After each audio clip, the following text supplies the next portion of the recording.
Hello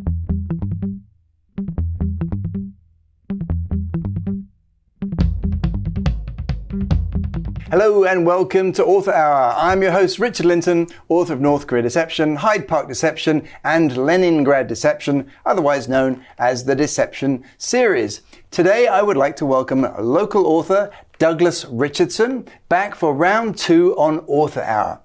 After a diverse career as award-winning Dow Jones columnist, trial lawyer, federal prosecutor, and consultant to law firms around the world, today Doug Richardson relishes his role as an award-winning full-time novelist. In addition to receiving rave 5-star reviews on Amazon and Goodreads, his first novel has now received a staggering 7 literary awards.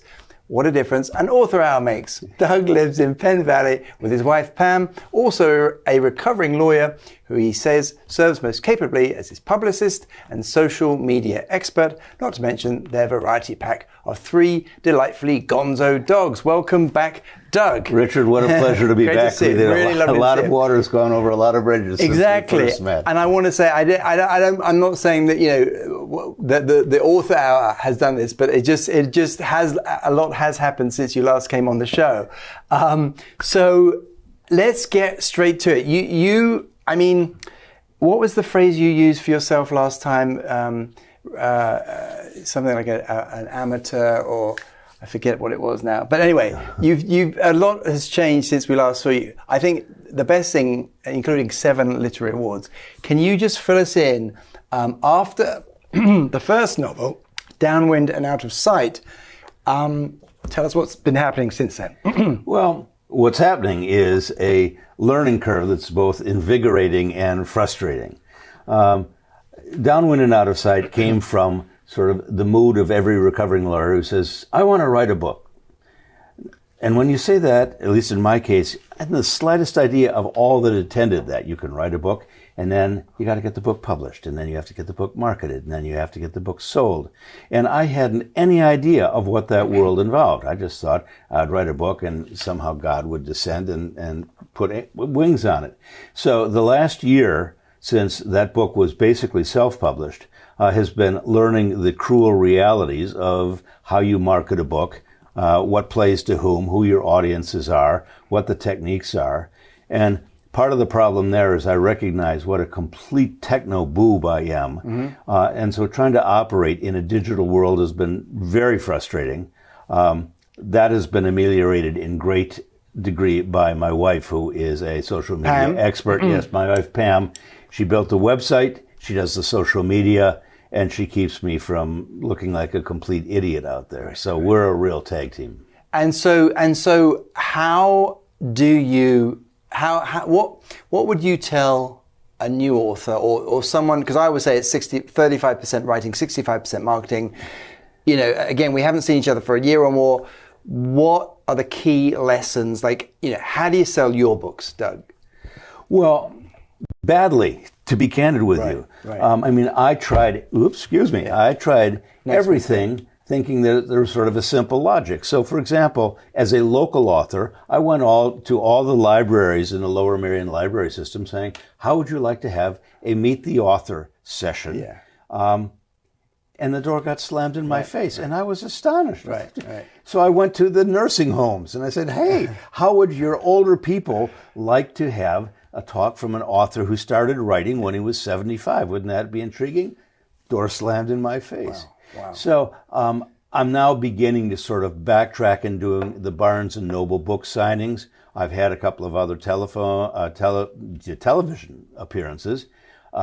My wife and I did a book signing tour through India that proved to be really quite successful. Was that very recently? No, or was that the first one? That was the first one. That was the first book. Okay, so stop you right there. So you did a book tour through India, because when I first met you, I thought, oh my goodness, this is crazy. So how on earth do you go about organizing that? And let's face it, that is one very outside the box thinking marketing ploy.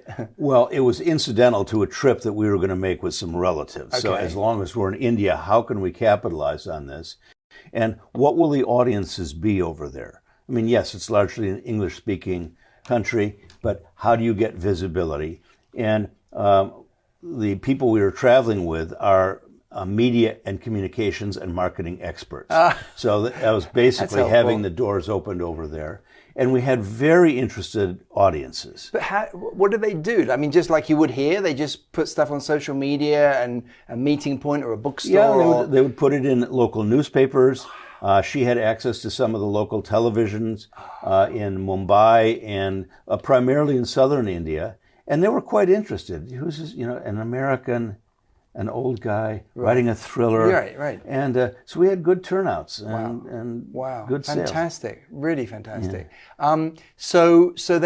And then coming back to here, you mentioned Barnes & Nobles, just as a point of interest. I mean, I find that all the local Barnes & Nobles very helpful. They want to help local authors, and they will do signings individually, yes. Especially if you've written more than one book. And then I would also say a word of caution, don't sign up for one of those group sessions where there's like 10 authors, because I've done those too. Oh, have you? All and right, it was I'll a learn from disaster. you. I mean, you're sitting next to a sci-fi person or a non-fiction person, and it's so forget that idea. But how was your experience with Barnes & Noble? Well, my experience with them is great. The problem is with the book itself. Downwind and Out of Sight is a print-on-demand book. Right. Sometimes called vanity press or Yes. self-published. And Barnes & Noble will not shelve those books because they do not have the right of return. Right, exactly, yeah. So they were very friendly and receptive, and I had a signing out in the one in Plymouth Meeting, Pennsylvania, and I sold a bunch of books. And so you took your own? Yeah, took my own books. So that was nice. Had a box. So yeah, they do both. I remember that. You can bring your own, or as you say, for those of people just starting, Ingram Spark. I think they've changed their name now. Ingram Content Group. I think they're called now. Ingram Content Group. I think that is the international name. But anyway, so generally you would put your book on Ingram Spark or Ingram Content Group, and that means that books around the world, in fact, bookstores will be able to order your book.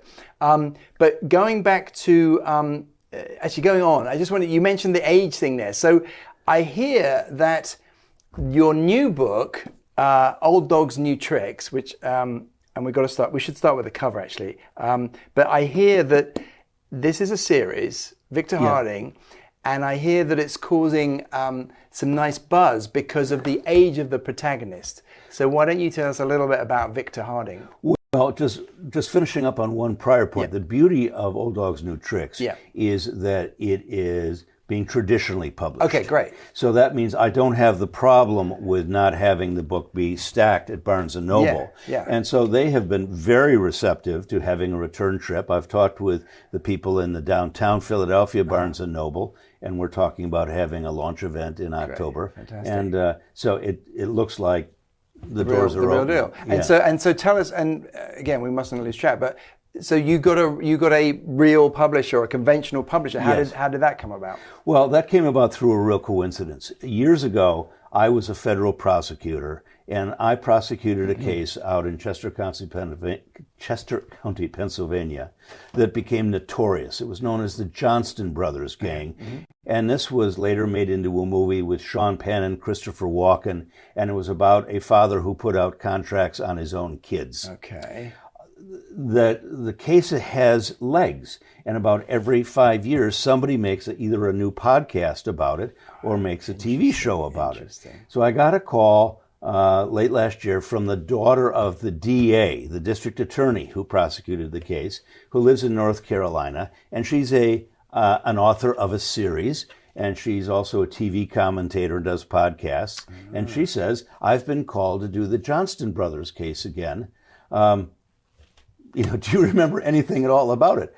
Okay. So that podcast has just now come up, and so wait, she interviewed you? She interviewed me for the podcast, right. And I said, "Hey, you've been marketing a series of books. How do you do it?" She said, "Well, I have very good luck with a particular publisher in North Carolina who has 3 different tranches you can take. You can do a straight print on demand. You pay all the money and you get all the proceeds."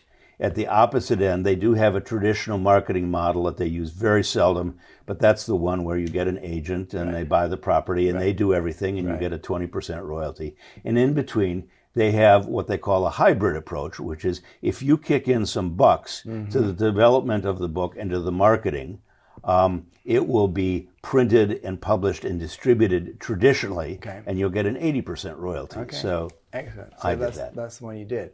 Okay, so well, congratulations on that. So that does not involve an agent. This No. and we should definitely mention their name. It's Torchflame Books. That's right. They're in North Carolina. Fantastic. Actually, let's talk about the cover before we go on to that, the aging. So, because this reminded me a little bit of kind of, James. I don't know whether this is it was meant, but it's sort of Ludlam-esque, James Bondy 1970s for me. I don't know. Right. Tell me if I'm misreading it. And how did you come up with the cover? I didn't. I had a completely different idea. Okay. One of the characters in this book is a world-famous jewelry maker. Okay. Who takes commissions for vastly expensive jewelry, and that's why there's a jewel on the cover. Okay. And my idea had been to have a grab-'em cover with a very busty woman with, and they thought it's a little trashy. Yeah. So they came back with several different designs. And we haggled over the details of this over and back and over and back. But right out of the box, I was quite pleased with their effort. I might note that this book is set in a small rural Wisconsin town called Green Lake. Yep. And So that's a real town. Oh, it's a real place. Okay. And it's based on my growing up.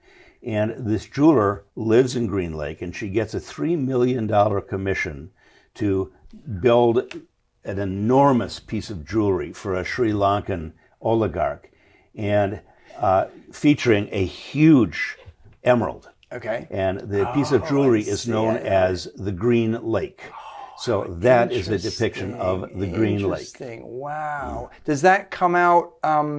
I've read the first part of the book. Does that come out, that explanation in the book as part of the story? Oh yeah. Yeah. Okay. Great. It's sort of the closer. Yeah. Oh, I see. Okay. So and did you tell me you were going to do a signing in Green Lake? Yes, but that leads to a funny story. I thought the idea of going to the Green Lake Chamber of Commerce and saying, I have a book that is set in your town. Right. Would you like to have a launch event Right. there? And it so happens that they have an event in mid-September called Harvest Fest, Right. kind of a miniature Oktoberfest. And they have tents. And I thought, fine, I'll rent an exhibitor's tent. Right. I'll have a launch thing. I'll go to the local library and do meet the author things. And in my first pass through with them, they were very receptive. Right. And I thought, fine. And so I sent them an email formalizing this, and I didn't hear back. So I followed up by phone. I'm sorry, she's in a meeting. I followed up a week later. I'm sorry, she's in a meeting. And she was. So finally I said, what's going on here? And the secretary of the Chamber of Commerce says, well, we don't think it would be a good fit. And I thought, good fit? This is a crafts fair, for heaven's sakes. What? It's not as good as the quilts that the Amish do? And then, so I began asking my friends, why did this go south? Right. Why did they turn? And they said, well, because they've gone online and they've read your political leanings online. And Green Lake is in Wisconsin. And this is white WASP Trump country. And they simply don't like the... So I got caught up in the culture But it wasn't wars. the book. It wasn't the book. They didn't have the book. They didn't even read the book. Yeah. And I can tell you that when they do read the book, their anger at me will be justified because I take some fairly nasty shots at the town. But I mean, it's still like it's society. I mean, it's the culture wars. It's I the was culture. astonished. Yeah, but it's fiction. I mean, the point, I think I don't know. One of the reasons we write fiction, right, is because you sort of. It's fiction, and so I don't know. To get so wrapped, I'm surprised. I mean, that's crazy. That's crazy. And anyway, so I could have forced it because I have relatives who live in Green Lake who really could have made an issue about it. And I thought, why get the whole town angry at them because I wanted a book signing? So I'll find another place to have an event. But that's crazy. But anyway, the tell me a little bit about the this idea of people are warming to the book already because of the age of the protagonist. Well, and tell us a little bit about Victor Harding and how you came up with the right. series idea. Because this is have you written the other two yet? Yes. Oh, they are. They're ready. Wow, yeah. Amazing. Well, the third Goodness is in prototype. The second is done. Second is finished. Wow. Yeah. Wow. Fantastic. Several ideas contributed to the theme of this. One is that being my age, I have a lot of friends who are still pretty vibrant, still pretty sharp, and they've been eased out of whatever they've done for their lives. Jokingly in the book, I call them the X's. They are people who were something but aren't anymore. So there's a lot of retired lawyers. There's retired surgeons whose hands have begun to shake. There's judges who've gone off the bench. There are CEOs who took the package. And so what do they do with their lives? Well, they retire, and a lot of them retire to places like Green Lake, Wisconsin, where, if my own experience is anything, they risk getting incredibly bored. And what do I do for excitement and for meaning? So I had a character, a world-famous architect, whose specialty was fixing buildings that were threatening to fall down. And he was well known, and at age 70, one of his friends said to him, you know, turn off the phone because you're done. Nobody will call you anymore. You are over the hill, and we're going to set you outside the igloo to freeze. So he becomes very bitter, and this is not a spoiler. The central conflict of the book is that his financial advisor becomes demented, but the protagonist doesn't know it, and he blows the protagonist's entire nest egg. So at the age of 74, he's broke. He's not only bored, he's broke. So what does he do? And he has bought a house on Green Lake, a magnificent Victorian lake house that was once owned by Chicago gangster Bugsy Moran. And that part's true, by the way. There is such a house. I played in it. Is that his name? Was that his name, Bugsy Moran? His name is... I remember Bugsy Malone, the movie. Bugsy Moran was Adelard Lee Cunin was his real name. And he ran the North Side Chicago Irish gang. And it was his house? Yes, it was his house. And he was at war with Al Capone. And he was the guy that was supposed to be knocked off in the St. Valentine's Day massacre. But they missed him. They blew the hit. So he grabs half his gang and they go up to Green Lake. So in the book, this architect buys Bugsy Moran's house. And there is a rumor that Bugsy Moran had a secret tunnel that led from the house down to the lake so that they could all escape if Al Capone's people... So that part is an urban myth that is true. What I do with that urban myth is the main shake-up of the book. We don't want to give too much away. But tell us about the very beginning, because it's a spectacular beginning, and I think we can share the beginning because it's only chapter 1. But and you can tell us. And as you guessed, when I was reading it, I thought, wait a minute, this is a bit far-fetched. And so you tell me what happens just to give people a hook, and then tell me why it's not actually far-fetched. And I think we even had a photograph that we can show when you tell us about that. Well, I've had the help of a very good professional editor in my book named John Payne. And uniformly he says, you write too long, your characters are static, and you need to grab people hard at the beginning of the book. So I've learned the stunt of starting each book with some breathtaking event. Whether or not it carries through the plot arc or not really doesn't matter that much. So this book starts, and it's not a spoiler, it's just the tee up. It starts with a situation where the protagonist's brother is flying into Oshkosh, Wisconsin from Chicago on a puddle jumper, and the puddle jumper lands in the air on top of a Cessna, collides with a Cessna, and the Cessna 172 becomes embedded in the side of the plane, and the pilot manages to land his airliner with the Cessna sticking out of the side of it. And I've had people read drafts and they go, that's the silliest as did I, if I'm honest, as did I. But then you show me the photograph, and it's based on a true... Story's true. You know, people ask me where I get my ideas, Richard, and there's just a lot of stuff up in the attic, anecdotes stacked in corners. And that one, including the picture that you have, is true that in 1968, a airliner collided with a Cessna and landed with it stuck in the side of the plane. So I thought, well, that'll be a good grabber, and it allows me to set up an issue where the protagonist's brother has PTSD following the crash and needs to be tended. So not only is he broke, and not only is he in his 70s, and not only does he have a vicious divorce going on, but he's got to take care of his brother. And so a And were you just reading, like, I mean, because I research, I do my research, I watch documentaries and I read a bit. Did you literally just come across that plane crash by chance with the thing stuck in the side? I have no idea. Or did you research, or did you write it first and then find out that actually... No, the datum, the item, the anecdote was sitting in the attic. Okay. I've known about that plane crash for 30 years. Okay, wow. I mean, I've never heard of such a thing. Yeah. But it was true. Well, the idea of a pilot landing and he comes in landing the plane, he keeps it cocked way up on its side because he has the extra weight of it, and he lands the plane. That's fantastic. You know, in the first book, I made a lot of Humphrey the whale who wandered into the San Francisco Bay, and people keep saying it's such gonzo ideas. I just pull them down from the attic and dust them off and see if they'll fit into the plot arc. So then, who do you think is your sort of ideal reader right now? Like now, I mean, you know, it's true. It's interesting and it's true the idea of having an older protagonist, because you sort of gone against the grain there, right? The tradition is you have the young hero, whatever. I mean, I try and make my hero a little bit less capable than most heroes. That's one thing I try and do.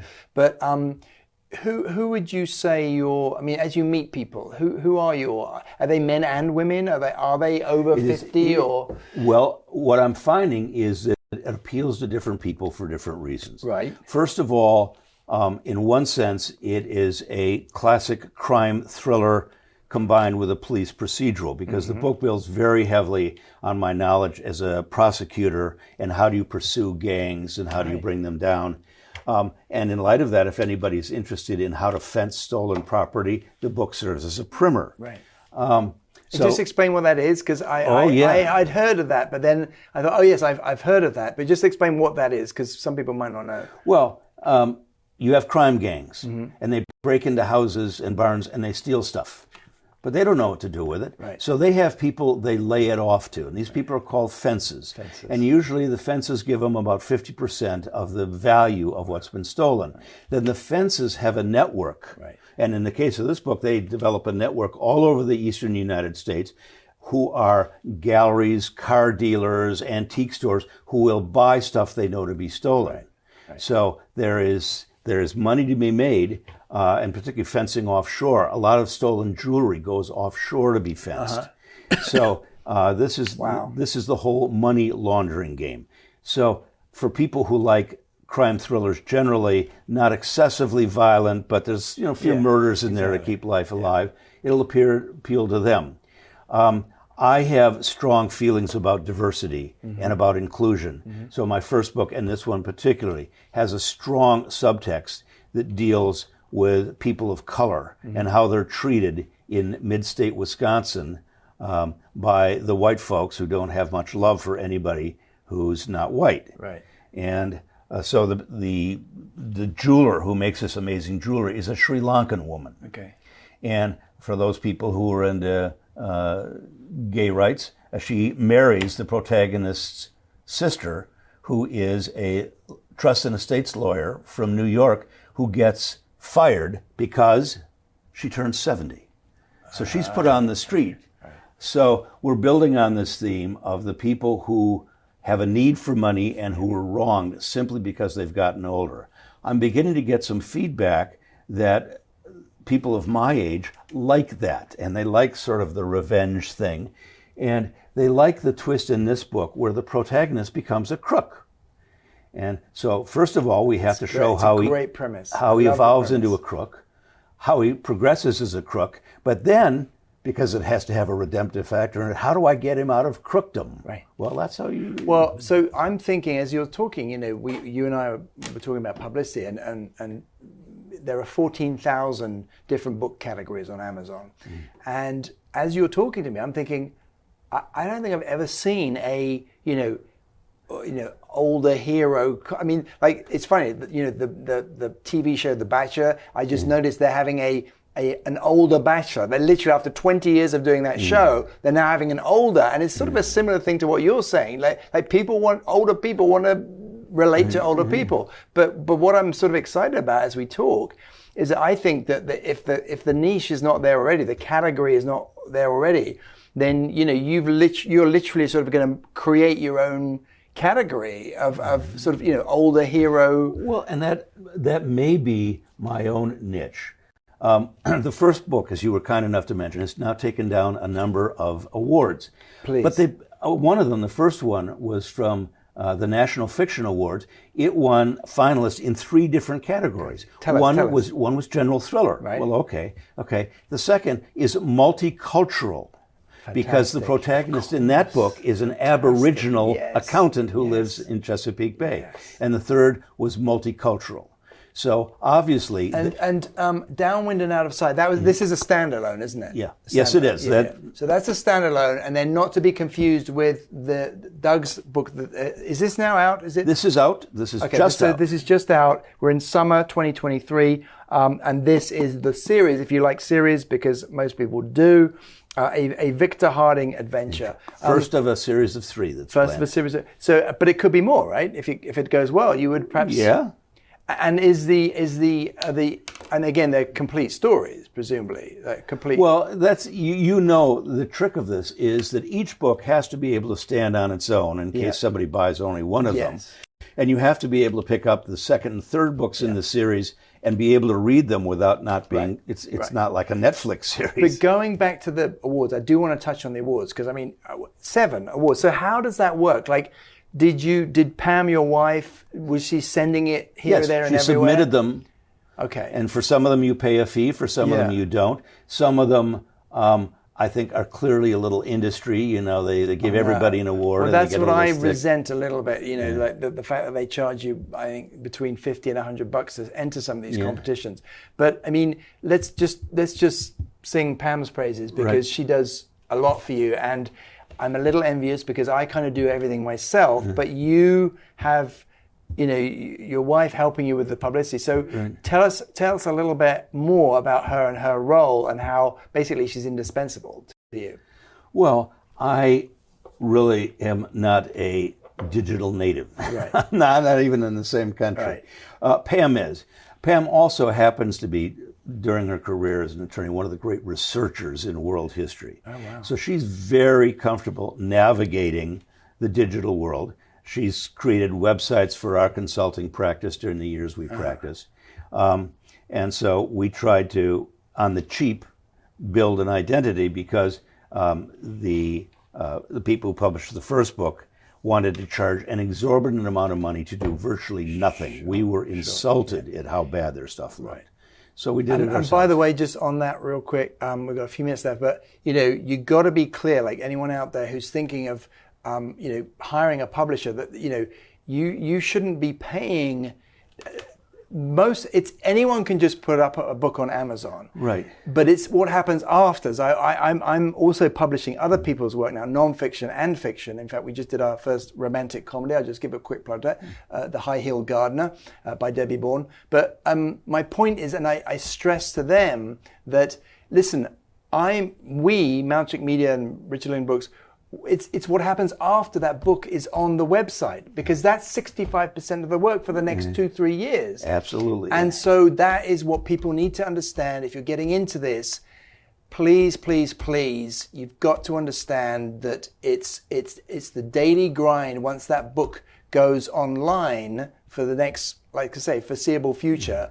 That you've got to make sure that someone is working on. But anyway, so she's... Let me interrupt just to say, please. In doing that, you have to be aware at the beginning what you want. Right. Do you want to hold a book in your hand at some point and say, I wrote this? Yes. For some people, that's enough.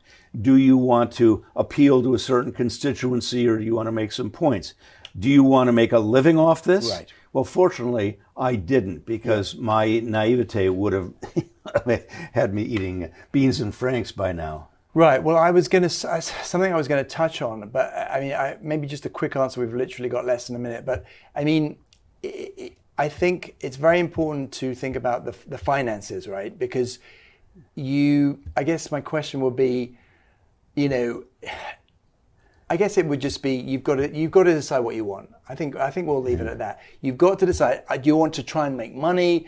Like you said, do you just want to show a book? You've got to be very, very clear about your goals.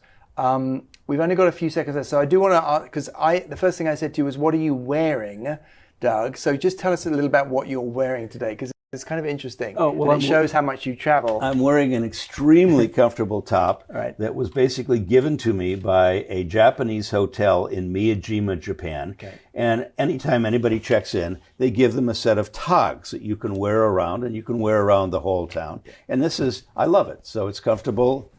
And I didn't know that they did that, and that's like a tradition, right? Yeah. Did you give them one of your books? I did indeed. And as you walk through town, you see different colors of these things, and you know what hotel the person stays at. Doug, thank you so much. Been Richard, really wonderful. thank you for having me It flew back. by. Let's do it again. Thank you so much, Doug, for your second visit to Author Hour. You can find all about Doug's books on his website, which is douglasrichardson.novelist.com. And then don't forget to check out my third book, Leningrad Deception, book 3 in the Deception series, set in Leningrad, now St. Petersburg, Stockholm, London, Venice, and Capri. See you next time.